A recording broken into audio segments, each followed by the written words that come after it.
Now this the Burlington Northern Saturday Railroad Swing Bridge crosses the Sedro River, located in Sedro, Wooley, Washington. And this is a nice one right here, understand? And again, you know,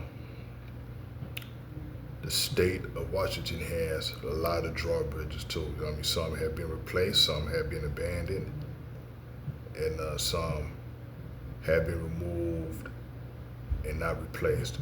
Now, this swing bridge is for rail traffic, understand? So, this bridge is